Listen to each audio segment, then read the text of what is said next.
Assalamu alaikum wa rahmatullahi wa barakatuh. Welcome to this fourth session of this Ramadan Tafseer. Alhamdulillah Rabbil Alameen.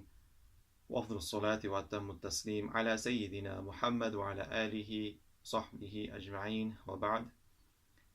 Now, I know it still says Baqarah, so we need to remove that as we have finally completed Baqarah.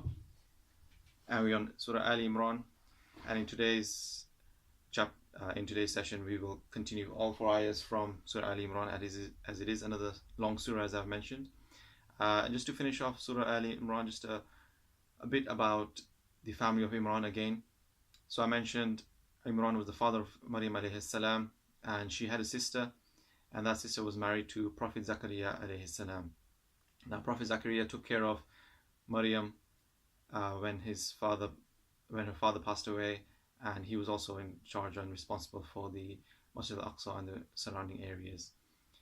Now Zakaria alayhi salam as well, he has a special he has a son by the name of Yahya, a name not given to anyone else, and that was also a special birth because Yahya alayhi salam, he was born when his mother was barren, and Zakaria alayhi salam was very old as well in age, that he was saying to Allah, I'm so old and you're giving me a son, that he was surprised.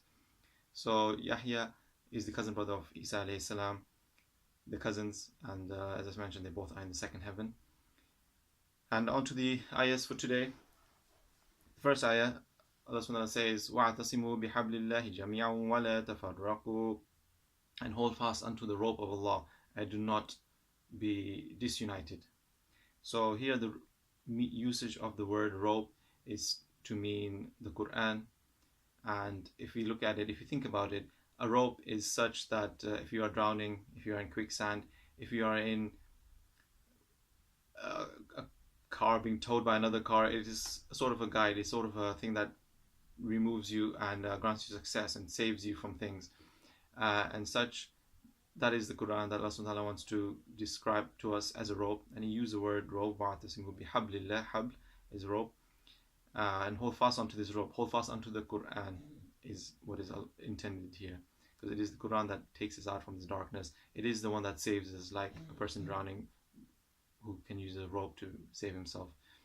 And it is the thing that guides us. As if you hold a rope and someone's taking you somewhere, it's like a sort of a guide as well. Now, taking further this meaning of rope, if you look at it, a rope has many strands, is built up of many strands, and this is how our ummah is. We are so many different strands, we have different madhabs, we have different groups, and although one is successful, alhamdulillah, we always should be grouped to every one of these groups together, because that is the akhlaq of the Prophet ﷺ, that is what he taught us, and we do not say they or us. It is not our way and that's it, because all the ways of all the madhahibs go to the Prophet ﷺ, and the Prophet ﷺ, he in his lifetime, in his seerah, if you look at it and study it, he did things in many different ways, and all these are different strands, and if we are connected as one, we can actually be a rope, as with the whole strands joining in together. So there is that to ponder on as well. In the second ayah, Allah subhanahu wa ta'ala says, وَلِتَكُمْ مِنْكُمْ أُمَّةٌ يَدْعُونَ إِلَى الْخَيْرِ وَيَأْمُرُونَ بِالْمَعْرُوفِ وَيَنْهَوْنَ عَنِ الْمُنْكَرِ وَأُولَٰئِكَ هُمُ الْمُفْلِحُونَ. And it says that there has to be a group amongst you who who command the good, the fair, and forbid the unfair, who forbid the munkar.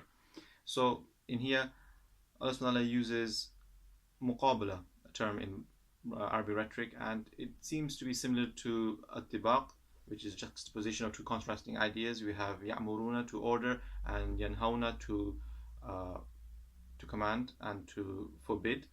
But really, along with this, there's another word, command the fair, al-ma'ruf, and to forbid the munkar.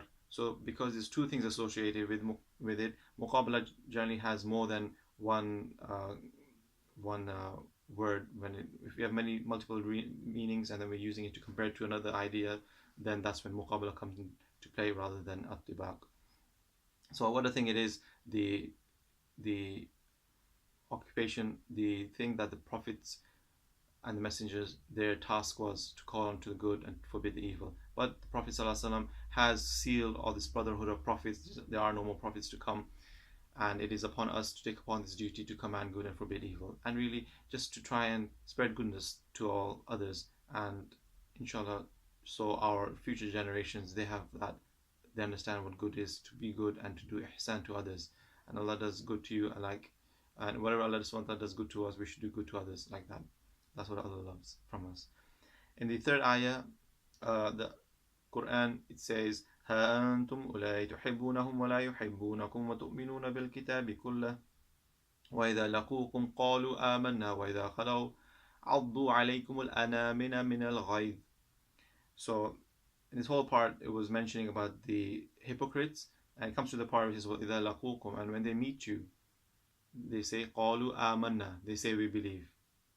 وإذا خلوا, and when they are away from you, they are secluded away from you, they're turned away from you, عضوا عليكم الأنامل من الغيظ, they bite their fingertips from rage, from غيظ. Now this is the first time we're using kinaya, and this is a metonymy or allusion or indirect expression, where Allah subhanahu wa ta'ala has spoken of them biting their fingertips to show how much rage they had when they're not with you. When they're with you, they'll say, I believe, and they believe, and when they say they believe in, or we believe in, and they want to be friends. But when they're away from us, they do the total opposite.